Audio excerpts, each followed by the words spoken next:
आइए हम लोग पढ़ते हैं क्या, तो बौद्ध धर्म यानी बौद्ध संघ के बारे में पढ़ते हैं। इससे पहले जो आप पार्ट 1 नहीं पढ़े हैं बाबू, तो पार्ट 1 पढ़ लीजिए ताकि आपको बहुत ही शानदार तरीके से लगे और क्वेश्चन आसानी से बनना शुरू हो जाए। देखिए दिया गया है बौद्ध धर्म, यहाँ देखिए दिया है आपका बौद्ध धर्म, और बौद्ध धर्म के बारे में ही पढ़ रहे हैं हम लोग। तो बौद्ध धर्म हो गया था, बौद्ध संघ की बात करते हैं। ठीक है, देखिए क्या है बौद्ध संघ में। संघ का भी एक महत्वपूर्ण स्थान है। बौद्ध प्रचार का एक संघ आवश्यक संघ था। सारनाथ में धर्म चक्र परिवर्तन के पश्चात 5 ब्राह्मण शिष्यों, कौन कौन, तो कौंडिन्य, बंपा, भादिया, महानाया, अशागी के साथ गौतम बुद्ध ने सर्वप्रथम संघ की क्या कर दी, स्थापना कर दी। जैसा कि नाम से स्पष्ट होता है कि बौद्ध संघ का संगठन गणतंत्रात्मक प्रणाली के आधार पर हुआ था। एग्जाम में क्वेश्चन आता है कि बौद्ध संघ का संगठन किस प्रणाली के आधार पर हुआ था, तो क्या बोलेंगे, गणतंत्रात्मक के प्रणाली के आधार पर हुआ था। ये बातें होना शुरू हुआ। उसके बाद संघ में भिक्षुणियों को नियमों का पालन अनिवार्य कर दिया गया। जो औरतें थी उनको नियम अनिवार्य कर दिया गया। कषा यानी गेरुआ वस्त्र धारण करते थे। प्रातः काल भिक्षा मांगने एवं दिन में धर्म प्रचार उनकी जीवन शैली थी। समय समय पर पति मोक्ष यानी विधि निषेधों को भिक्षुणी को सभा में बताया जाता था कि आप अपने पतियों से क्या रहिए, तो दूर रहिए। समय समय पर बताया जाता था, किसमें, तो बौद्ध संघ में। तो बौद्ध संघ का निर्माण कैसे हुआ, तो 5 पंडितों के साथ गौतम बुद्ध मिलकर वो क्या करते हैं, तो बौद्ध संघ का निर्माण करते हैं। उसके बाद आइए देखते हैं फिर क्या होता है। संघ की कार्य प्रणाली क्या थी, तो गणतंत्रात्मक थी, अभी मैंने बोला। और 5 ब्राह्मणों के साथ मिलकर उन्होंने क्या बनाया था, तो संघ बनाया था। ठीक है चैंपियन। उसके बाद इनकी प्रमुख विशेषताएं इस प्रकार है। विशेषता में क्या क्या बातें हैं, आइए देखते हैं इसको हम लोग। चलिए, पहला था नति यानी संघ का प्रस्ताव पाठ। ज्ञाप्ति प्रस्ताव के पहले उसकी सूचना, जो प्रस्ताव कर उससे पहले सूचना थी इसके बारे में। अनुशावन यानी प्रस्ताव का पाठ, यानी क्या क्या प्रस्ताव आप रखना चाहते हैं, करना चाहते हैं, बोलना चाहते हैं, ये सभी था। उसके बाद आपका क्या दिया है, छंद। प्रस्ताव पर विवाद की स्थिति में डाला हुआ मत, वो आपका होता है छंद। जो प्रस्ताव रखे हैं उस पर उसका छंद क्या था। उसके बाद आपका है आसन प्रजापक, सभा में बैठने व्यवस्था करने वाला अधिकारी होता था आसन प्रजापक। और गुल्हक यानी गुप्त मतदान, यानी गुप्त मतदान मतलब ये होता है कि जो हम प्रस्ताव कर रहे हैं आप उससे संतुष्ट हैं कि नहीं संतुष्ट हैं, आप क्या कीजिए, गुप्त रूप से आप अपना मत, अपना विचार प्रस्तुत कर सकते थे। तो ये बातें थी संघ के बारे में, ठीक है ना। अब उसके बाद दिया गया है वितरक, प्रत्यक्ष मतदान। उसके बाद दिया गया कोरम, सभा की वैध कार्यवाही के लिए न्यूनतम उपस्थिति सदस्यों की संख्या क्या कहलाती थी, कोरम कहलाती थी। और इसमें कम से कम कितने लोग होते थे, तो 20 लोग इसमें होते थे। उसके बाद उपसंपदा, संघ में प्रविष्ट होने का प्रवज्या यानी क्या, उपसंपदा कहलाता था। उपसंपदा कहलाता था। ये बातें आपकी होती थी। उसके बाद यहाँ देखिए दिया गया है, समझेंगे, बौद्ध महासंघतिया। ये तो आपका बहुत ही इम्पोर्टेंट है। बौद्ध महासंघतिया यानी बौद्ध महासंघतिया क्या क्या हुआ था, इसको एक बार देखेंगे, समझेंगे। एग्जाम के रूप में बहुत ही इम्पोर्टेंट है, एग्जाम में बहुत बार क्वेश्चन आता है। आइए देखते हैं बौद्ध महासंघतिया क्या है। गौतम बुद्ध के महापरिनिर्वाण के समय, फिर मेरी बात सुनेंगे ध्यान से, गौतम बुद्ध के महापरिनिर्वाण यानी क्या, मृत्यु के बाद समय समय पर बौद्ध धर्म की व्याख्या हेतु अनेक बौद्ध सभाओं का आयोजन किया गया, जिन्हें बौद्ध संहति के नाम से जाना जाता है। यानी जब गौतम बुद्ध की मृत्यु हो जाती है तो मृत्यु के बाद क्या होता है कि बहुत सारा सभा किया गया और सभा में समय समय पर कुछ बातें की गई, ठीक है ना। बौद्ध धर्म की व्याख्या हेतु कितना किया गया था, 4 बौद्ध संहतियों का आयोजन हुआ था, जिनका विवरण इस प्रकार है। तो बौद्ध संहतियाँ 4 थी और इनका विवरण क्या है, इस प्रकार है। देखते हैं क्या क्या विवरण दिया गया है, आइए देखते हैं हम लोग। चलिए, पहला, प्रथम बौद्ध संहति। पहला बौद्ध संहति कब हुआ था, किस राजा के शासनकाल में हुआ था और कैसे हुआ था, इसके बारे में हम लोग समझेंगे और जानेंगे। आइए देखते हैं हम लोग, चलिए। समय, प्रथम बौद्ध संहति कब हुआ था? 483 ईसा पूर्व, गौतम बुद्ध के निर्वाण प्राप्ति कुछ समय के बाद, यानी मृत्यु के कुछ समय के बाद ये प्रथम बौद्ध संहति हुआ था। स्थान कहाँ था? बिहार में राजगीर के सतपर्णी गुहा में। सतपर्णी गुहा में, तो आप देखिए ध्यान से मेरी बात, हम समझेंगे ध्यान से। शासक कौन था? अजातशत्रु था, जो हर्यक वंश का क्या जी? शासन काल में था। तो प्रथम बौद्ध संहति कब हुआ था? तो 483 ईसा पूर्व हुआ था, गौतम बुद्ध के मृत्यु के बाद, और बिहार में हुआ था, राजगीर में हुआ था, और इसके शासक कौन थे? तो अजातशत्रु। अजातशत्रु कौन सा वंश के थे? तो हर्यक वंश के। अच्छा, हर्यक वंश को क्या कहते थे हम लोग? पितृहंता। पितृहंता वंश के नाम से भी हम लोग इसको जानते थे। ठीक चैंपियन। उसके बाद अध्यक्ष कौन था? महाकश्यप। अध्यक्ष कौन था? तो महाकश्यप। इसके ट्रिक होते हैं याद करने का। देखिए यहाँ पे प्रथम बौद्ध संहति अजातशत्रु, यानी पहला हमारा शत्रु बन गया, तो उसको ट्रिक से क्या बोलेंगे? अजातशत्रु। प्रथम हमारा पहला शत्रु यानी क्या? अजातशत्रु। इसके मतलब कौन है? शासक है। कहाँ? राजगिरी। यानी ट्रिक आपका है, ट्रिक से थोड़ा सा याद कर लेंगे तो दिमाग काम करेगा। हमारा पहला शत्रु अजातशत्रु था और वह राज करता था। तो राज से क्या मिल गया? राजगिरी। और शासक कौन मिल गया? अजातशत्रु।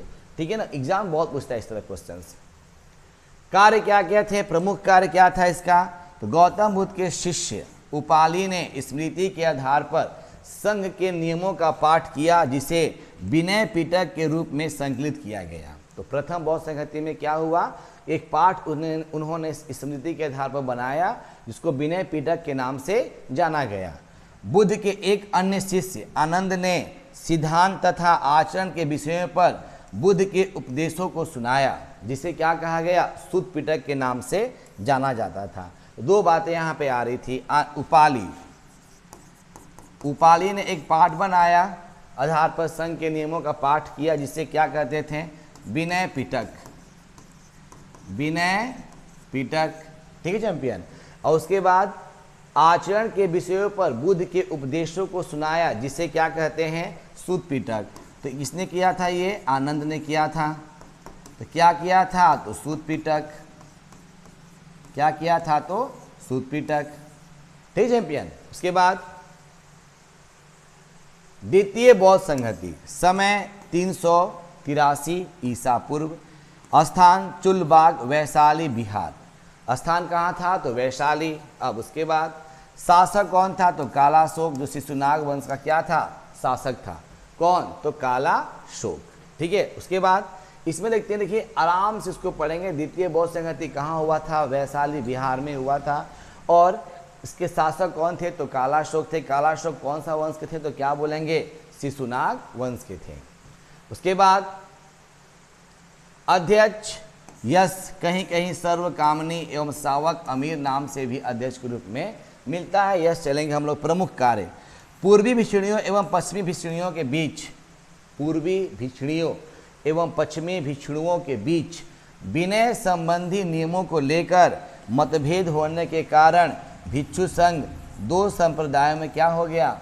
विभक्त हो गया। मैंने दूसरे में दो संप्रदाय में क्या हो गया? बट गया। पूर्वी भिक्षुणु और फिर क्या? पश्चिमी भिक्षुणु। दो में आपका क्या? दोनों समुदाय में क्या हो गया? तो बट गया। कौन कौन भाई बटा? आइए देखते हैं कौन कौन बटा।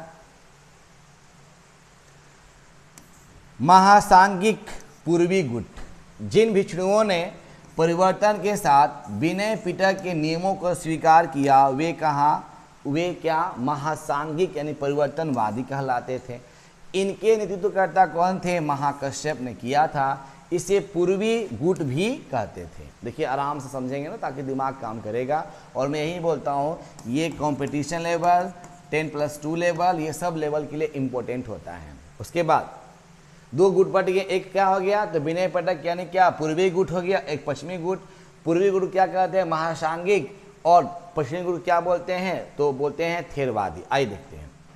जिन भिक्षुओं ने बिना किसी परिवर्तन के विनय पिटक के मूल नियमों को स्वीकार किया, वे थेरवादी अथवा अस्थिवीर कहलाएं। इसका नेतृत्व कौन जी?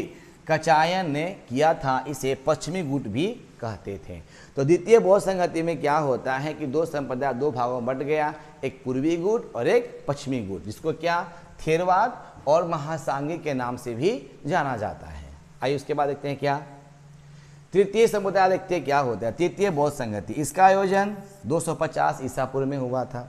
स्थान कहाँ हुआ था? पाटलिपुत्र, जो मगध की क्या कहलाती थी? तो राजधानी कहलाती थी। और शासक कौन जी? अशोक। अशोक कौन जी? मौर्य वंश का शासक था और वह तीसरे नंबर का शासक था। तीसरे नंबर का शासक कौन था? तो अशोक। ये बहुत ही इंपॉर्टेंट है, एग्जाम में बहुत पूछता है आपका। उसके बाद इसमें क्वेश्चन है अध्यक्ष मोगलीपुत्र तीस। मोगलीपुत्र तीस यानी ध्यान समझेंगे अशोक, उसके बाद क्या हो गया 30, उसके बाद पाटलिपुत्र। ये आप याद कर लेंगे ना तो याद हो जाएगा, ठीक है। अब प्रमुख कार्य यानी तृतीय बौद्ध संहति में प्रमुख कार्य क्या क्या हुआ उसके बारे में थोड़ा समझेंगे, जानेंगे और क्वेश्चंस को आसानी से बनाएंगे। आइए देखते हैं तृतीय बौद्ध संहति में क्या बातें होती हैं। प्रमुख कार्य, इस संहति में महात्मा बुद्ध के उपदेशों का एक बार फिर से संकलन किया गया तथा तृतीय पिटक, क्या नाम रख दिया गया? अभिधम्म पिटक का संकलन किया गया। दो पिटक था, एक आपका था विनय पिटक, एक आपका नाम था उसका सूत पिटक, और एक क्या मिल गया हमको? अभिधम्म पिटक का संकलन किया गया था। इसमें बौद्ध धर्म सिद्धांत की दार्शनिक व्याख्या की गई थी। तीनों पिटकों को त्रिपिटक के नाम से संबोधित किया गया था और इस संहति में थेरवादियों का प्रभुत्व रहा, ठीक है ना। आप इसको पढ़िए, बहुत ही आसान लगेगा और नोट करेंगे तो और भी आपको आसान हो जाएगा। उसके बाद 3 हो गए हम लोग के। अब थोड़ा बात करते हैं चौथे की। आइए देखते हैं चौथा में क्या है। चतुर्थ बौद्ध संहति, समय प्रथम शताब्दी ईस्वी, ठीक है। स्थान कहाँ जी? कुल्डन वन। कहाँ जी? कश्मीर में। शासक कौन था? कनिष्क, जो कुषाण वंश का राजा था। कनिष्क बहुत इंपॉर्टेंट आपके हैं। उसके बाद आइए देखते हैं फिर क्या। अध्यक्ष वसुमित्र संहति के उपाध्यक्ष अवशेष अवघोष थे। तो अध्यक्ष आपके चतुर्थ मिल गए। इसमें कार्य क्या क्या था? आइए देखते हैं कार्य क्या क्या इसमें है। प्रमुख कार्य, इस संहति का आयोजन इस आशय से किया गया था कि बौद्धों को मतभेदों को दूर किया जा सके। जो बौद्ध धर्म से दूर रह रहे हैं उसको दूर किया जा सके, उसको पास में बुलाएं। अब इस संहति के महासांगिकों को बोलबाला रहा। तीसरा में थेरवादी का और चौथा में क्या? महासांगिकों का बोलबाला रहा। इस संहति के बाद ही बौद्ध अनुयायी हीनयान तथा महायान दो संप्रदाय में क्या हो गए? तो विभक्त हो गए। कौन कौन? हीनयान और महायान। तो पहले बौद्ध संहति में क्या हुआ? विनय पिटक और सूत पिटक। दूसरे में क्या हुआ कि दो अलग अलग रूपों में बट गए। तीसरे में क्या हुआ आपका? किसमें तीसरा में आता है अभिधम्म पिटक। और चौथे में क्या हुआ कि ये दो संप्रदाय बट गए, यानी क्या? हीनयान और प्लस क्या? महायान। ठीक है चैंपियन, देखिए इतना आसान है आपका। आइए उसके बाद देखते हैं राजकीय संरक्षण, जो एग्जाम के लिए बहुत ही इंपॉर्टेंट है, वेरी वेरी इंपॉर्टेंट। देखिए क्या बातें होती है। राजकीय प्रशय भी बौद्ध धर्म की उन्नति का प्रमुख कारण था। कौन कौन था ये? बिंबिसार, प्रसेनजीत, उदयन, प्रणोत, अशोक, कनिष्क, हर्षवर्धन। ये 3 आपके एग्जाम में आते हैं और पूछ देता है कि अशोक ने कौन सा धर्म माना था, तो क्या बोलेंगे? तो बौद्ध धर्म। और हर्षवर्धन ने कौन सा धर्म माना था, तो क्या बोलेंगे? तो बौद्ध धर्म। आदि राजाओं ने इस धर्म को राजकीय संरक्षण दिया। कुछ शासकों ने तो बौद्ध धर्म को राज धर्म भी घोषित कर दिया और उनके प्रचार प्रसार में महती भूमिका अदा की, बहुत ज़्यादा अपनी भूमिका अदा की थी। इस तारतम्य में कनिष्क एवं अशोक, देखिए इस काम में कनिष्क एवं अशोक का नाम उल्लेखनीय है। मैंने पहले बोला, देखिए यहाँ पे जो जो किए हुए सर्कल, आपसे रिक्वेस्ट है अगर आप उसको अच्छे से लिख लीजिएगा ना तो आपको याद हो जाएगा। ठीक है चैंपियन, अब आगे बढ़ते हैं फिर क्या। आइए, अशोक ने तो बौद्ध धर्म के प्रचार हेतु तो धर्म महापात्रों की नियुक्ति भी कर दिया था। एग्जाम में आता है अशोक ने किसकी नियुक्ति किया था? धर्म महापात्रों की नियुक्ति कर दिया था। उसके स्वयं के पुत्र एवं पुत्री यानी महेंद्र एवं संघमित्रा, बड़ा पूछता है एग्जाम में। श्रीलंका में इस धर्म का पताका लहराया, मतलब वहां पे गए और इसका प्रचार प्रसार किया। किसका? तो बौद्ध धर्म का। कौन कौन? तो महेंद्र और संघमित्रा। आपसे रिक्वेस्ट है इन सबको आप नोट करना ना भूलें। नोट कर लेंगे तो आप एक अच्छी तरह से नोट याद हो जाएगा और बहुत ही आपको आसान लगेगा। उसके बाद इतना ही नहीं, अशोक ने स्तूप एवं स्तंभों का भी निर्माण कराया। उन पर बुद्ध के उपदेश खुदवाएं एवं बौद्ध धर्म के प्रचारार्थी विदेशों में भी क्या भी विदेशों में भी प्रचारक भेजे। किसने भेजा? तो अशोक ने। यही कारण है कि बौद्ध धर्म की अत्यधिक उन्नति हुई और कुषाण वंश के सम्राट कनिष्क ने, एग्जाम में आता है, कुषाण वंश के सम्राट कौन थे? कनिष्क ने भी बौद्ध धर्म को अपनाया। उसने बौद्ध धर्म का प्रचार प्रसार भी किया और कनिष्क के समय ही बौद्ध धर्म हीनयान एवं महायान दो संप्रदायों में क्या जी? बंट गया। तो एग्जाम में आता है किस राजा के समय हीनयान और महायान दो संप्रदाय में बंट गया? तो आपके सामने यहाँ दिया गया है, आप लिख सकते हैं इसको। उसके बाद चलते हैं आगे। बौद्ध धर्म के पतन के कारण, cause of downfall of Buddhism, पतन कैसे हुआ? आइए देखते हैं।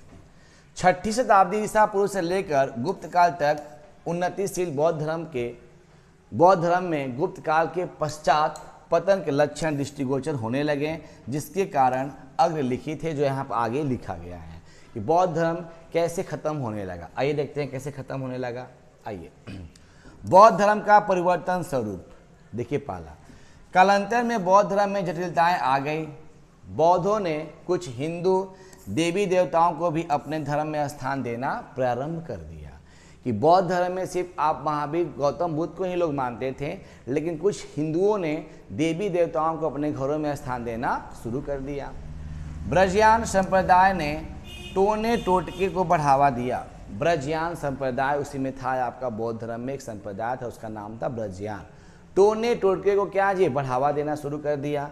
इस प्रकार मूल स्वरूप में आए उक्त परिवर्तन पतन का कारण बनना शुरू हो गया। तो पहला आपका था बौद्ध धर्म का परिवर्तन स्वरूप।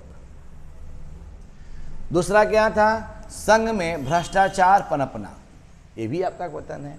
कालांतर में बौद्ध विहार भ्रष्टाचार केंद्र बन गए। बौद्ध लोग भोग विलास में लिप्त हो गए, यानी आपस में भोग विलास करना शुरू कर दिए। मठों में धन संग्रह होने लगा। मठों में बौद्ध भिक्षुओं एवं भिक्षुणियों के प्रणय से जनसाधारण का बौद्ध भिक्षुणियों से क्या? विश्वास उठ गया। मतलब कि लोगों में इनका विश्वास उठ गया बौद्ध धर्म से कि ये लोग खाली जाते हैं और अपना अनाज मांगते हैं और फालतू काम करते हैं, इस तरह से उठ गया। अब हिंदू धर्म में सुधार हो गया उस तरह से। तो बौद्ध एवं जैन धर्म की उन्नति को देखकर हिंदू ने भी अनेक आंतरिक सुधार करना शुरू कर दिए, जिसमें शंकराचार्य, कुमारिल भट्ट, रामानुज आदि कुछ ऐसे हिंदू दार्शनिक हुए जिन्होंने हिंदू धर्म के दोषों को दूर किया। अतः इन्हीं के सत प्रयासों से एक बार पुनः आम आदमी जो था बौद्ध धर्म की जटिलता से त्रस्त होकर हिंदू धर्म की ओर अपना ध्यान केंद्रित किया। तो ये बातें होती हैं कि बौद्ध धर्म का पतन कैसे हुआ। पहले क्या लोग आपस में विश्वास नहीं करते थे, फालतू बात करते थे, आपस में क्या था? आपका मोह भंग था। ये सब बातें होने शुरू हुआ। नंबर 4, विभाजन। गौतम बुद्ध के पश्चात बौद्ध धर्म में निरंतर क्या? बंटवारा होना शुरू हुआ। आप देख सकते हैं क्या क्या हुआ। महासांगिक थेरवाद बट गया, हीनयान महायान बट गया, व्रजयान आदि संप्रदायों की स्थापना से बौद्ध धर्म के मूल सिद्धांतों में क्या? लगभग उसको भुला दिया ही गया था। ठीक है, इस तरह से मतलब पतन होना शुरू हुआ। अब एक और भी था, राजकीय संरक्षण का अंत। भारत में पाल वंश के अंत के साथ ही बौद्ध धर्म ने राजकीय संरक्षण समाप्त हो गया। पाल वंश के बाद अब कोई ऐसा वंश नहीं आया जो बौद्ध धर्म को आगे लेकर चले। बौद्ध के अहिंसावादी सिद्धांत के कारण राजपूत राजाओं ने हिंदू धर्म को संरक्षण दिया, बौद्ध धर्म को क्या किया? हटा दिया। बोला कि नहीं, हम लोग बौद्ध धर्म को नहीं मानेंगे। ठीक है ना, ये बातें हो रही है पतन की, किस तरह से पतन हुआ बौद्ध धर्म का। विदेशी आक्रमण भी हुए, देखते हैं क्या है। बौद्ध विहारों में किया गया संपत्ति का संग्रह ही अंततः उनके पतन का कारण बन गया। हूण, ये इंपॉर्टेंट है। हूण आक्रमण ने बौद्ध धर्म को पतन की ओर और भी आगे कर दिया। मुसलमानों का आक्रमण भी इनके पतन का कारण बन गया। सीधा सा कारण यह था कि बौद्ध मठ धन के गढ़ समझे जाते थे और प्रत्येक विदेशी आक्रमणकारी मठों पर आक्रमण करके धन प्राप्त करना चाहता था। ये भी आपका इंपॉर्टेंट है कि उसके पतन के क्या कारण थे। आपस में अलग बंटवारा होना, फिर राजकीय संरक्षण न देना, फिर मठों पर आक्रमण करना, विदेशी आक्रमण, आपस में विभाजन होना, ठीक ना, ये सब आपके बौद्ध धर्म के पतन के कारण थे। अंततोगत्वा 13वीं शताब्दी में विक्रमशिला एवं नालंदा के ध्वंस करके साथ ही भारत में बौद्ध धर्म का पोल लुप्त हो गया, बौद्ध धर्म खत्म हो गया। आपको मालूम है नालंदा विश्वविद्यालय जो था बख्तियार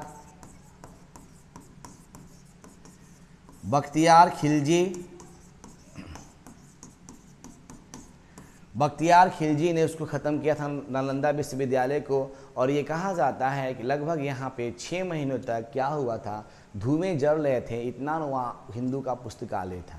अब उसके बाद आइए, ये था बौद्ध धर्म लुप्त हो गया। अब थोड़ा सा बात करते हैं स्तूप। स्तूप क्या होता है, ये भी एग्जाम में क्वेश्चन आ जाते हैं। स्तूप आइए देखते हैं। स्तूप का संस्कृत अर्थ होता है टीला, ढेर या थूहा। इसका संस्कृत अर्थ क्या होता है, टीला, ढेर या थूहा होता है। महात्मा बुद्ध के परिनिर्वाण के बाद उनकी अस्थियों को 8 भागों में बांट दिया गया। परिनिर्वाण मतलब समझ लीजिए मृत्यु। 8 भागों में बांट दिया गया तथा उन पर समाधियों का निर्माण किया गया। ठीक है, सामान्यतः इन्हीं को क्या कहते हैं तो स्तूप कहते हैं। देखिए मेरी बात सुनिए ध्यान से। स्तूप किसे कहते हैं, स्तूप उसे कहते हैं कि गौतम बुद्ध का जब मृत्यु होता है उनकी अस्थियों को 8 भागों में बांट दिया गया, उन पर क्या जी समाधि बना दिया गया और इसी समाधि को क्या कहते हैं तो स्तूप कहते हैं। ठीक चैंपियन। अब स्तूप का सर्वप्रथम उल्लेख ऋग्वेद में मिलता है। इसमें अग्नि की उठती हुई ज्वालाओं को स्तूप कहा गया है। ये आपकी बात सिंपल सा लग रहा होगा। अब बौद्ध परंपरा में अशोक द्वारा 84,000 स्तूपों का निर्माण का कथन मिलता है। ये बहुत इंपॉर्टेंट है, यानी 84,000 स्तूप किसने बनवाया था तो अशोक ने, कथन मिलता है। अब प्रकार, स्तूप के 4 प्रकार थे। कौन कौन, आइए देखते हैं क्या प्रकार यहाँ पे था। शारीरिक, इसमें बुद्ध या उसके शिष्यों को अस्थिर अथवा शरीर के विभिन्न अंग, दांत, नाखून या केश रखे जाते थे, उसको क्या बोलते थे शारीरिक। ठीक है। अब आते हैं परिभौतिक, इसमें बुद्ध द्वारा उपयोग में लाई गई वस्तुओं, भिक्षा पात्र, चरण पादुका एवं आसन इत्यादि रखे गए थे, उसको बोलते हैं क्या परिभौतिक। उसके बाद उद्देशिक, ये क्या था, ये स्तूप भगवान बुद्ध से संबंधित स्थानों, जन्म, निर्वाण, यात्रा स्थल पर उनकी स्मृति स्वरूप निर्मित किए गए थे, उसका नाम क्या था उद्देशिक। संकल्पित, ये बौद्ध तीर्थ स्थानों पर श्रद्धालुओं द्वारा निर्मित किए गए थे, इनका आकार बहुत ही छोटा होता था, उसको बोलते थे क्या हम लोग संकल्पित। तो ये क्या था, स्तूप था और स्तूप में इन सब का निर्माण किया गया था। चलिए स्तूपों की रचना, स्ट्रक्चर ऑफ स्तूप क्या है, कैसे रचना बना। उसमें मेघी चबूतरे के ऊपर उल्टे कटोरों की आकृति का थूहा बनाया जाता था, थूहा गोलाकार, जिसे अंड कहते थे। इस अंड की ऊपरी चोटी सीधे पर चपटी होती थी, उसके ऊपर धातु पात्र रखा जाता था, इसे हर्मिका कहते थे। यह स्तूप महत्वपूर्ण भाग माना जाता था। हर्मिका का अर्थ क्या होता है, देवताओं का निवास स्थान होता है, कि देवता वहाँ पे क्या जी निवास करते थे, ये माना जाता था, ये यहाँ पर देवता क्या जी निवास करते थे। देखिए स्तूप की रचना देखिए यहाँ पे अभी हम फिगर के माध्यम से बताएंगे आपको, ताकि आपको समझ में आ जाए। अब देखिए क्या होता है। स्तूप के चारों ओर एक दीवार द्वारा घेर दिया जाता था, उसमें वेदिका कहते थे उसको। स्तूप तथा वेदिका के बीच परिक्रमा लगाने के लिए बना स्थान पद दक्षिणा पथ कहलाता था। कालांतर में वेदिका के चारों ओर 4 दिशाओं में प्रवेश द्वार बनाए गए थे। कितने दिशा में, 4 दिशाओं में प्रवेश द्वार बनाए गए थे। देखिए एक बड़ा सा स्तूप था, उसके आसपास की जो वातावरण, जो बातें हैं ना, यहाँ पर प्रस्तुत किया जा रहा है। इस प्रकार स्तूप की संरचना में छत्र, यष्टि, हर्मिका, अंड, मेघी, वेदिका, प्रदक्षिणा पथ प्रमुख अंग होते थे। ये सभी अभी आपको हम एक दिखाएंगे फिगर के माध्यम से, ताकि आपको समझ में आना शुरू होगा कि आखिर छत्र कहाँ पे था, यष्टि कहाँ पे था, हर्मिका कहाँ पे था, अंड कैसा था। आइए देखते हैं हम लोग। देखिए यहाँ पे, यहाँ देखिए, ये था हर्मिका, इसको बोलते थे ईश्वर का निवास, ईश्वर का निवास स्थान, ईश्वर का निवास स्थान। ये देखिए यष्टि, ये छत्र ऊपर आपका है, अंड था ये गोलाकार अंड, यहाँ देखिए गोलाकार अंड ये है, ठीक है ना, ये गोलाकार अंड है। उसके बाद प्रदक्षिणा पथ इसके पास से होकर ये घूमने वाली थी, ये चारों तरफ से इसमें घुमाया जाता था, ये सब आपका होता था, ठीक है। अब देखिए यहाँ कितना इंपॉर्टेंट है, वेदिका जस्ट इसके बाहर आपका लगा हुआ था वेदी, जो लोग यहाँ बैठते थे। तोरण द्वार, यहाँ से लोग क्या करते थे, इन करते थे। तो ये सब आपकी बातें थी, स्तूप की बातें थी। इस तरह से बहुत सारे स्तूप बनाए गए थे जो आपके लिए इंपॉर्टेंट लग रहे हैं। स्तूप जो बहुत था इंपॉर्टेंट आपके था बौद्ध धर्म के रूप में। उसके बाद आइए, इनमें सबसे फेमस है सांची का स्तूप, जो बहुत ही एग्जाम पूछता है, द स्तूप ऑफ सांची। आइए देखते हैं। सांची का स्तूप आज विश्व की प्रमुख सांस्कृतिक धरोहरों में से एक सम्मिलित किया गया है। यह स्तूप आज बहुत ही अच्छी हालत में है। प्रारंभिक स्तूप समूहों में सांची का स्तूप बहुत ही क्या है, तो प्रसिद्ध है। तो सांची का स्तूप तो जाहिर सी बात है, आप नाम सुने हो, बहुत ही फेमस है। अब सांची कहाँ है, इसके बारे में थोड़ा समझें ध्यान से। सांची कहाँ है? सांची की पहाड़ी मध्य प्रदेश के रायसेन जिला मुख्यालय से 25 किलोमीटर की दूरी पर उत्तर की ओर स्थित है। तो सांची कहाँ है, किस राज्य में है? मध्य प्रदेश में। कौन सा जिला? रायसेन जिला। एग्जाम में आ जाता है ये। यह प्राचीन ऐतिहासिक नगरी विदिशा के अत्यंत पास है। वहाँ पे एक नगर था विदिशा, उसके आसपास है। बहुत आसानी के साथ यहाँ पहुँचा जा सकता है। सही बात है, पहुँच सकते हैं। आसान पहुँच मार्ग होने के कारण यहाँ देश विदेश के भारी संख्या में लोग, पर्यटक यहाँ पर आते हैं देखने के लिए सांची का स्तूप। देखिए ये आपका है सांची का, देखिए स्तूप देखिए बना हुआ है। ये आप देख सकते हैं सांची का स्तूप। ये कहाँ है, तो मध्य प्रदेश में है। कौन सा राज्य में है, तो मध्य प्रदेश में। जिला क्या बोलते हैं, तो रायसेन जिला। रायसेन जिला बोलते हैं इसको। अच्छा, रायसेन जिला है तो विदिशा नामक एक नगर था, उसके आसपास ये पड़ता है। लगभग रायसेन जिला से कितना किलोमीटर, तो 25 किलोमीटर की दूरी पर ये हमारा क्या है, ये हमारा सांची का स्तूप है। सांची का स्तूप,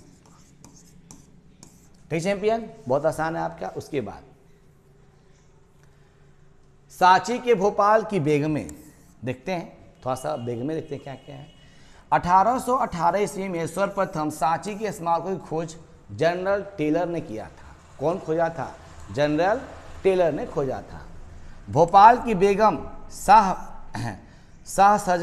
मेरी बात सुन ध्यान से, शाहजहां बेगम के शासनकाल में 1868 से 1901 ईस्वी में यहाँ 1881 में मेजर H कॉल ने पहाड़ी के ऊपर का जंगल साफ करवाया था तथा स्तूप संख्या 1 को भरवाया था। साथ ही उन्होंने इसके दक्षिण पश्चिमी तोरण द्वारों तथा स्तूपों के 3 घिरे हुए तोरणों को पुनः खड़ा करवाया और यहाँ से एक बड़ा एवं छोटा स्तूप मिले। यहाँ देखिए, यहाँ पे एक स्तूप का निर्माण इस तरह से हो रहा है, ठीक है। नाग का चित्र देखो दिखाया गया यहाँ पे स्तूप के बारे में, थोड़ा सा जो पुराने स्थल कृतियाँ के बारे में बातें हो रही है। अब सांची स्तूप की खोज, डिस्कवरी ऑफ सांची स्तूप किसने खोजा था और क्या किया था? 1818 ईस्वी में जनरल टेलर ने सांची के स्तूपों की खोज की। 1822 ईस्वी में भोपाल के assistant political agent captain Johnson ने प्रमुख स्तूप के रूप में एक ऊपर से नीचे तक की खुदाई करवाई थी। तो ये बहुत सारी बातें होती हैं जो बहुत ही इंपॉर्टेंट होती हैं कि सांची का स्तूप कौन खोजा भाई? टेलर ने खोजा। अब तोरण कला क्या होता है? आर्ट ऑफ तोरण। तोरण कला क्या होता है, ये भी आपके एग्जामिनेशन में आ जाता है। जैन धर्म बुद्ध धर्म के अंतर्गत ये बातें होती हैं। आइए, इसे क्यों हम बता रहे हैं? ताकि इससे संबंधित ये है तोरण। सांची का स्तूप बना, वहाँ तोरण, वहाँ क्या क्या कला हुआ था, इसके बारे में डिस्कस करेंगे। आइए, सांची स्तूप की वेदिका में द्वार पर स्थित क्या था, अत्यंत तोरण सुंदर बना था, कलापूर्ण एवं आकर्षक है।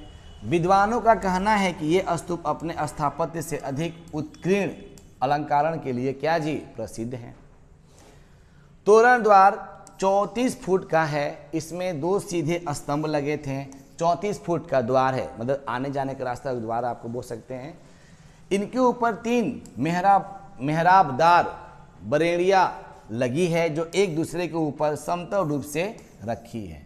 स्तंभों के ऊपर चौकोर चौकियां हैं जिन पर बौने, हाथी, बैल एवं सिंह की प्रतिमाएं उत्कीर्ण है। आपको मैंने अभी बताया ना तोरण कला, यहाँ पे तोरण देखिए, तोरण की कला मैं दिखा रहा हूँ, थोड़ा सा आप देख सकते हैं। यहाँ पे देखिए, मैं दिखा रहा हूँ आपको तोरण कला क्या था। यहाँ देखिए तोरण कला, यहाँ पर थोड़ा समझें ध्यान से। तोरण द्वार, ये जो द्वार था ना लगभग 40 फीट का था, 40 फुट का था यहाँ पे। और यहाँ पे देखिए सब कुछ बना हुआ, ये सब आपका जो बात यहाँ पे हो रही है इसी द्वार के बारे में बात हम लोग कर रहे हैं, तोरण द्वार। अब उसके बाद देखते हैं फिर क्या है, आइए। हाँ, फिर हुआ था आपके बारे में कि ये होना शुरू हुआ। अब देखिए यहाँ पे क्या है, बौद्ध संप्रदाय, बुद्धिज्म संप्रदाय, ये क्या होता है आइए देखते हैं हम लोग। बहुत ही इंपॉर्टेंट है, एग्जाम में आ जाता है, थोड़ा सा हम लोग डिस्कस कर लेते हैं, इसी में आपको समझ में आ जाएगा। बौद्ध संप्रदाय कालांतर में क्रमशः हीनयान, महायान और ब्रजयान में बट गए थे। क्या क्या था भाई, आइए देखते हैं। हीनयान का अर्थ है लघु चक्र, छोटा। ये लोग बुद्ध की मूल शिक्षाओं में आस्था रखते थे, जो उनकी शिक्षा था उसमें आस्था रखते थे। अष्टांगिक मार्ग में इनका विश्वास था। मूर्ति पूजा में इनका विश्वास जरा सा भी नहीं था। आज के लोग तो मूर्ति पूजा में इतना विश्वास करते हैं कि पूछना ही नहीं है, ठीक है ना।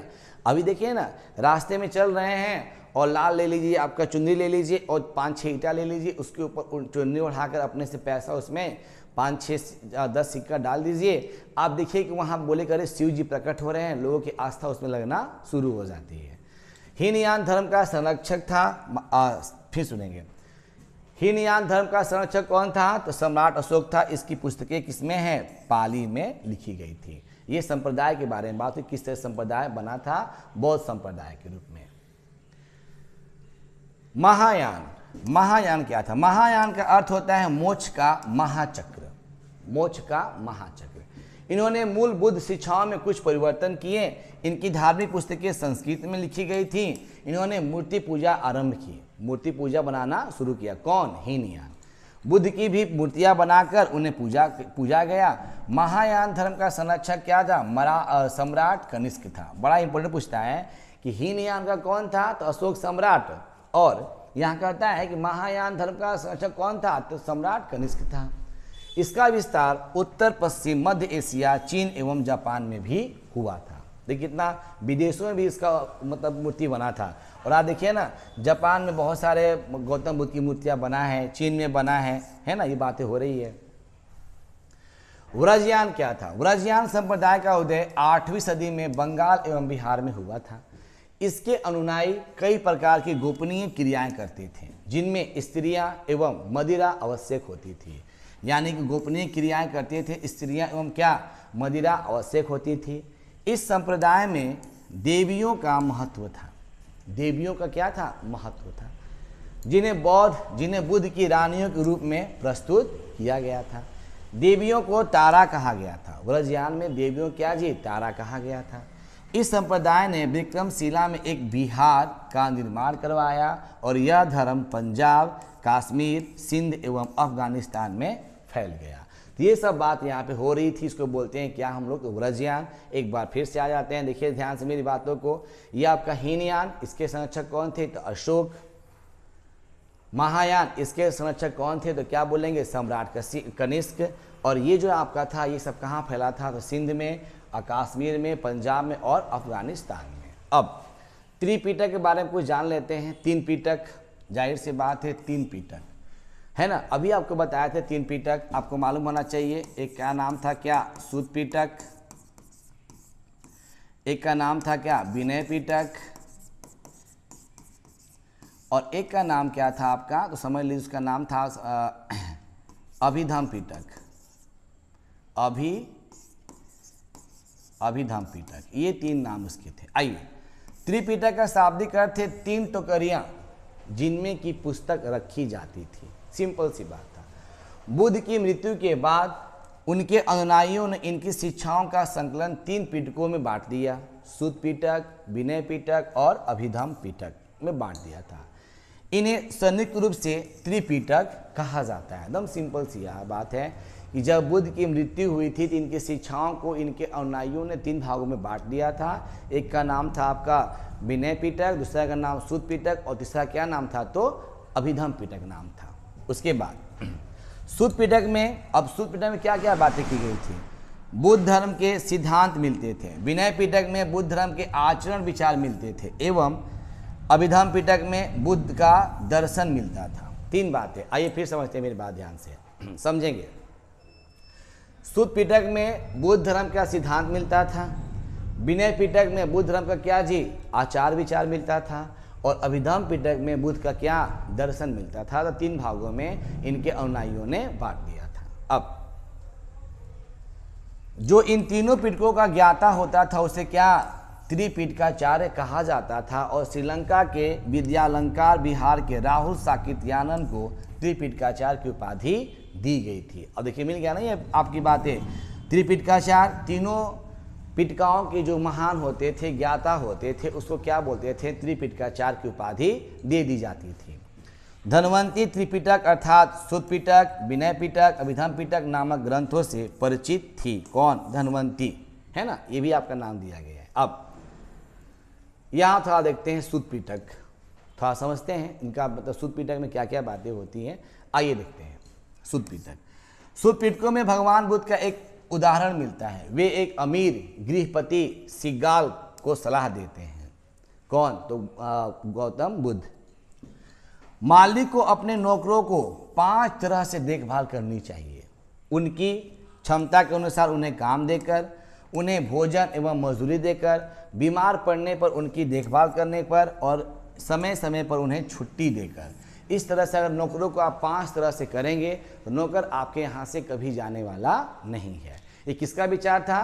तो गौतम बुद्ध का। अब उसके बाद ये आपका सुत्त पिटक यानी विचार दे रहे हैं इसमें। उसके बाद विनय पिटक, इसमें क्या सुत्त पिटक की तरह विनय पिटक में कुछ उदाहरण मिलते हैं। इसमें हम बौद्ध धर्म के नियम, आचार एवं विचार जान सकते हैं।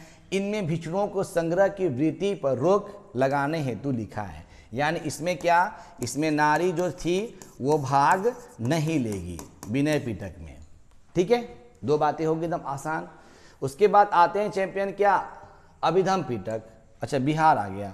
अभिधम्म में तो आपको जो बातें यहाँ किया गया था, अभिधम्म पिटक में क्या जी, तो गौतम बुद्ध का दर्शन।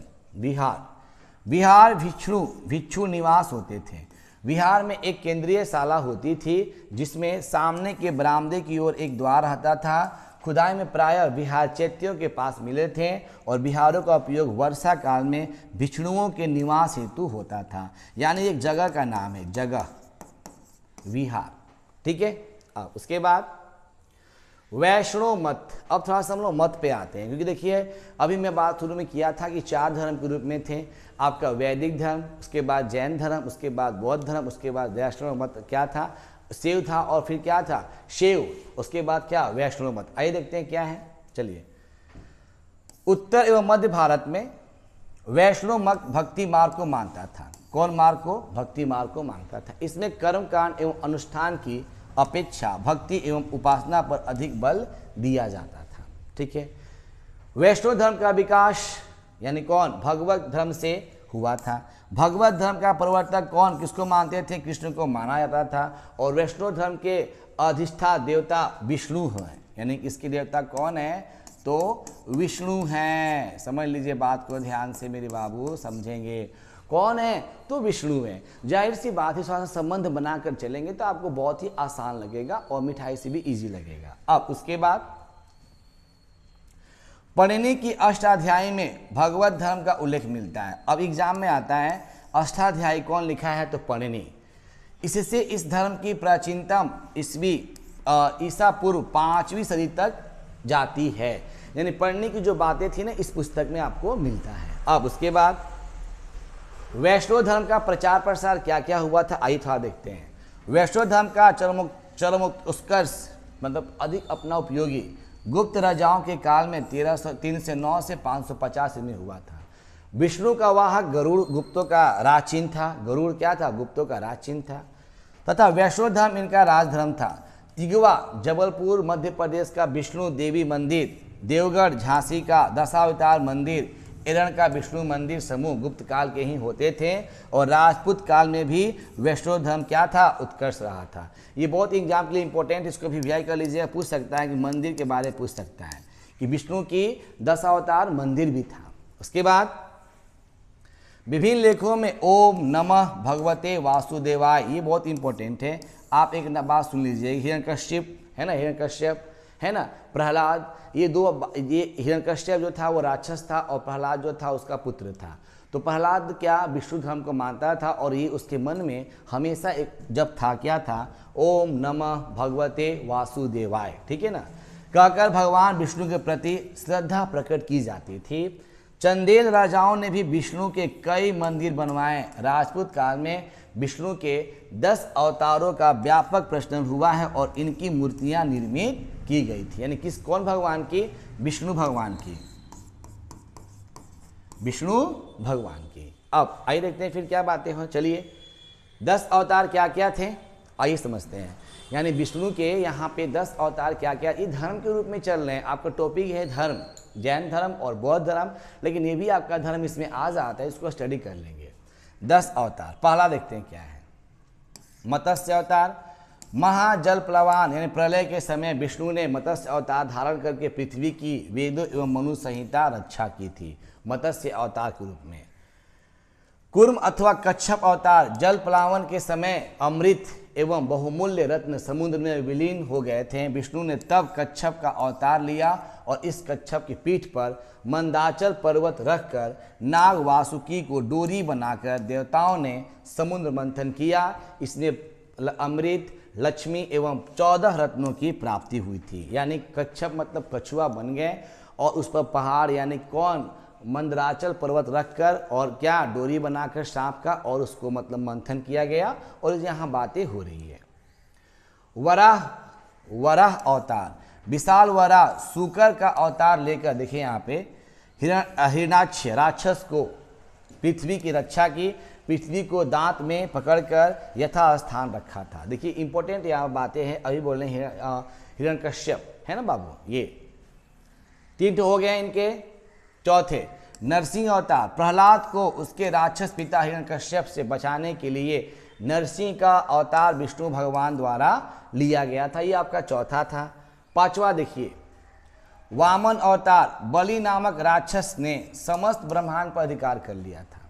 वह महादानी था। देवताओं की पुकार पर विष्णु एक बौने वामन का अवतार लेकर बलि के सामने समझ गए और 3 पग भूमि मांगी। बलि सहर्ष तैयार हो गया। फिर उस वामन ने विशाल आकार धारण कर 2 पग में पृथ्वी, आकाश एवं अंतरिक्ष को नाप दिया। 3रा पग बलि के सिर पर रखा, जिससे बलि पाताल क्या जी चला गया। तो ये मतलब एक रहस्यमय तरीके से था, ताकि मतलब कि ये लोगों को बचाने के लिए विष्णु अवतार लिया गया था। कितना हुआ? तो 5। परशुराम अवतार, इन्हें भी विष्णु का अवतार माना जाता है। इन्होंने 21 बार पृथ्वी को क्षत्रियों से विहीन किया था। ठीक है। अब रामा अवतार, ये कहा जाता है कंस के विनाश के लिए विष्णु ने कृष्ण का अवतार लिया था। कृष्ण अवतार यहाँ पे है, कृष्ण अवतार। रामा अवतार, रावण के विनाश के लिए विष्णु ने क्या जी? राम का अवतार लिया था। देखिए नंबर 8।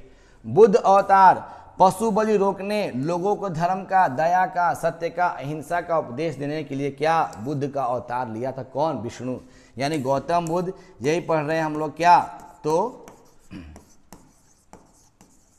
गौतम बुद्ध। उसके बाद यहाँ देखिए कलिक, ऐसा माना जाता है कलयुग से मुक्ति दिलाने हेतु तो विष्णु श्वेत अश्व पर सवार होकर अवतार लेंगे। यह भविष्य में लिया जाने वाला अवतार है। दक्षिण भारत वैष्णव धर्म के विकास के दक्षिण भारत के संतों ने महत्वपूर्ण भूमिका निभाई। यहाँ जैन धर्म एवं बौद्ध धर्म के बढ़ते प्रभाव की चुनौती का सामना करने के लिए वैष्णव मत का अत्यधिक प्रचार प्रसार हुआ। यानी जैन धर्म और बौद्ध धर्म के तुलना में क्या प्रचार प्रसार होना चाहिए, तो वैष्णव मत का। अब यहाँ देखते हैं वैष्णव मता यूनानियों को अलवार संत कहा गया। अलवार संत कहा गया। अलवार का अर्थ होता है ज्ञानी व्यक्ति, ठीक है, समझिए ध्यान से। तिरुमगई नामक अलवार संत ने वैष्णव मत का अत्यधिक प्रचार प्रसार किया। अलवार संतों की संख्या कितनी थी, 12 बताई गई थी, जिसमें कौन कौन संत थे, थोड़ा बहुत इंपॉर्टेंट है। तिरुमगई, अंडाल एवं नम्मा मालवार अत्यधिक प्रमुख थे। अंडाल एकमात्र महिला अवतार संत थी और यह वैष्णव संत पेरिये अलवार की क्या जी, पुत्री थी। तो आपके एग्जाम में आता है ये आपका अंडाल एकमात्र महिला अलवार संत थी।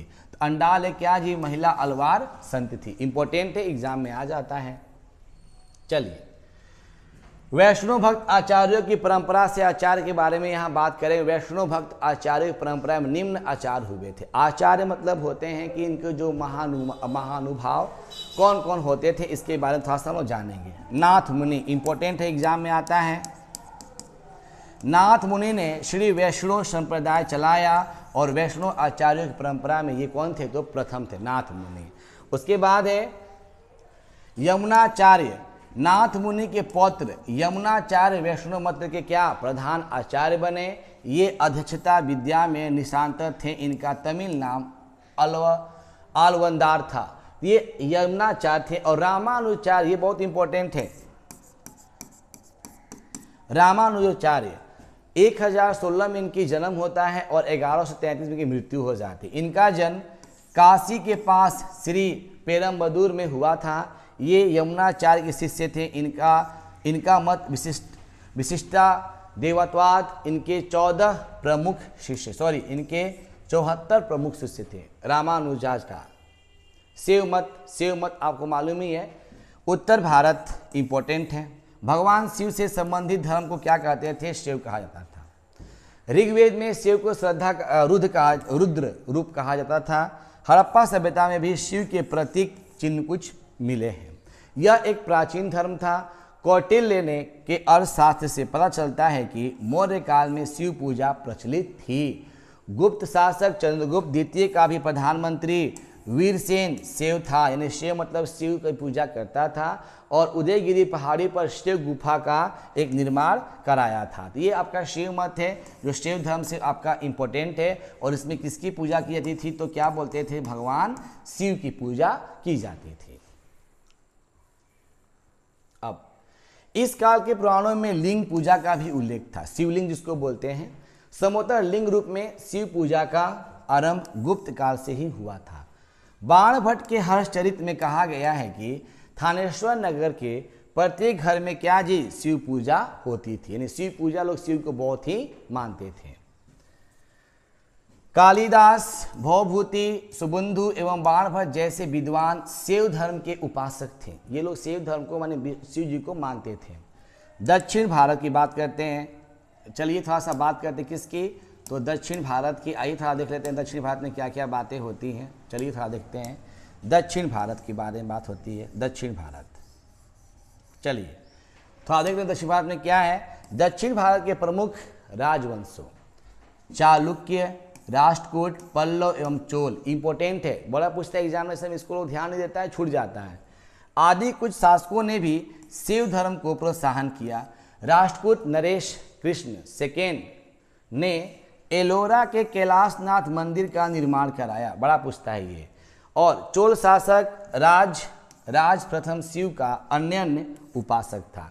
तो ये आपकी बात कर रहे हैं, किसके बारे में बात हो रही है, शिव धर्म। मैंने पहले बोला कि आपको बहुत सारे धर्म आए थे।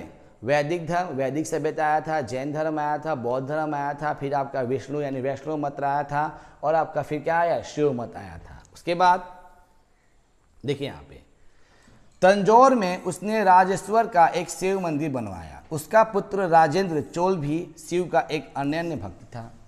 उसने राजधानी में बृहदेश्वर मंदिर बनवाया। चोल शासक कोतुन प्रथम ने कट्टर शिव था, मतलब कट्टर शिव भक्त था। इसके कारण वैष्णव आचार्य रामानुज को कुछ समय के लिए चोल राज छोड़ना पड़ा। मतलब कि चोल शासक कुलोतुंग प्रथम भी कट्टर शैव था, मतलब उसको मानता नहीं था। इसके कारण जो थे ना वैष्णव आचार्य रामानुज को कुछ समय के लिए चोर राज छोड़कर जाना पड़ा। पल्लव काल में शैव धर्म का प्रचार प्रसार नयनार संतों द्वारा किया जाता था। और यहाँ देखिए एक मंदिर बनी हुई है आपके सामने, जो मंदिर आपके सामने दिखाई दे रही है। शिव मत के अनुयायी नयनार कहलाते थे। जो मतलब शिव जी को मानता था उसको लोग क्या बोलते थे, तो नयनार कहते थे। उन्होंने अपनी रचनाएं तमिल भाषा में लिखी थी और नयनार संतों की संख्या 63 बताई गई है, जो बहुत ही इंपॉर्टेंट है आपका है।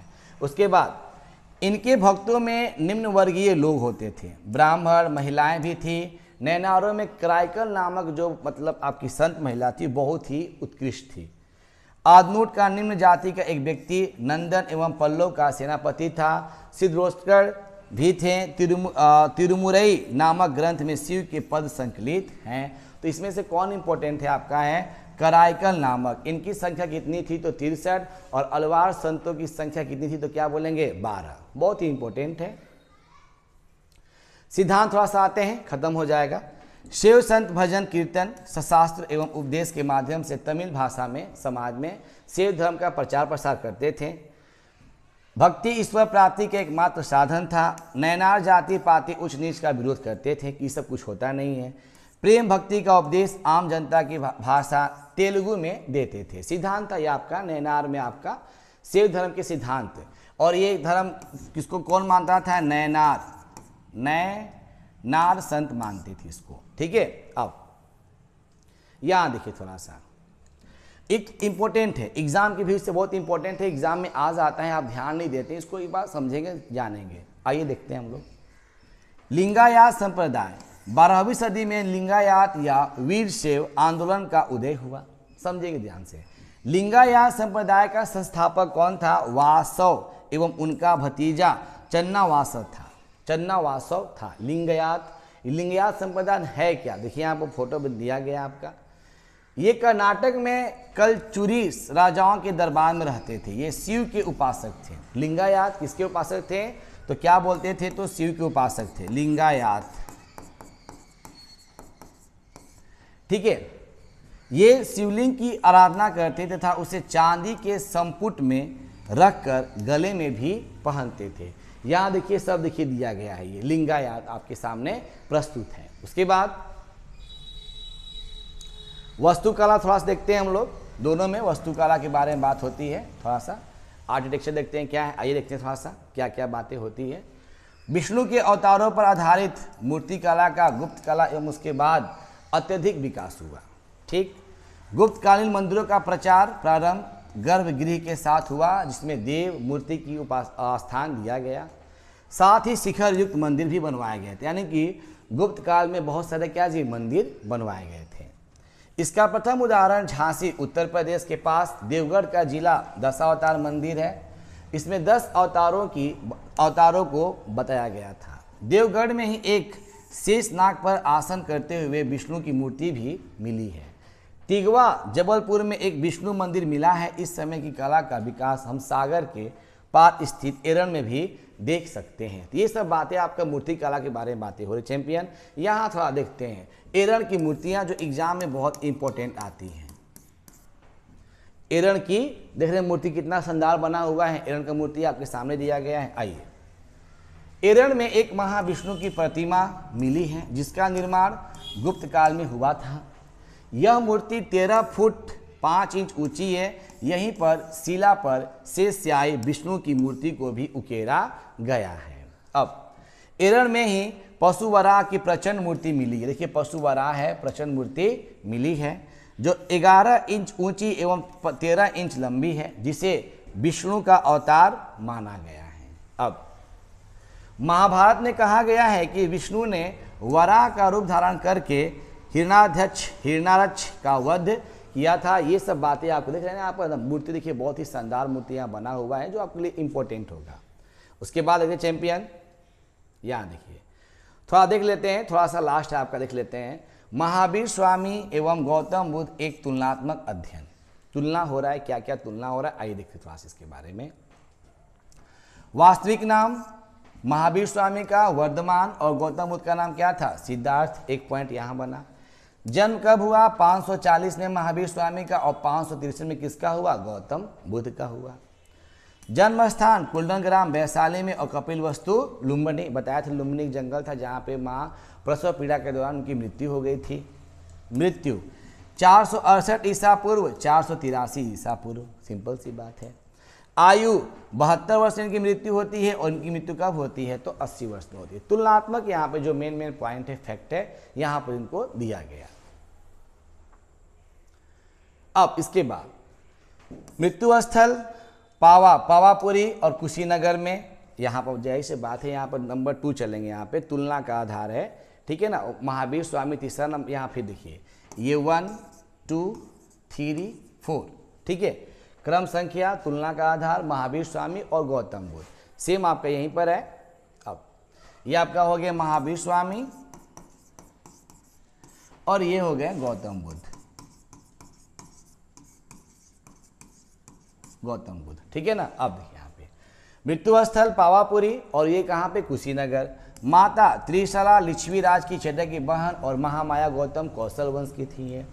पिता महावीर स्वामी पिता कौन थे? सिद्धार्थ जातक कुल के थे और गौतम बुद्ध के सुधोधन जो थे शाक्य कुल के थे। संतान पुत्री अनुज्ञा प्रियदर्शन और यहाँ पुत्र कौन था? तो राहुल था गौतम बुद्ध का।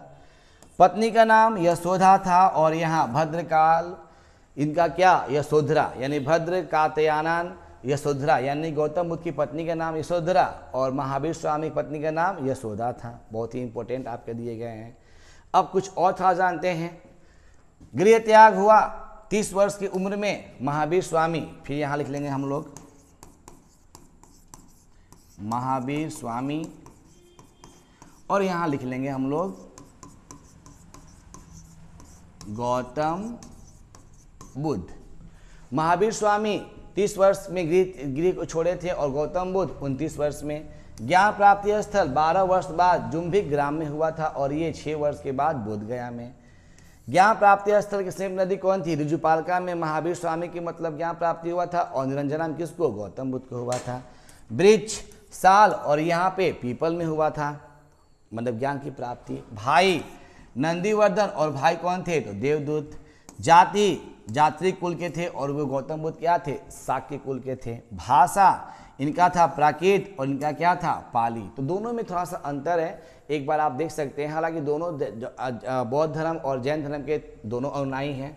यहाँ देखिए बहुत आसान दिया है, आप इसको हो सकता है कि नोट करेंगे तो और भी आपके लिए आसान रहेगा।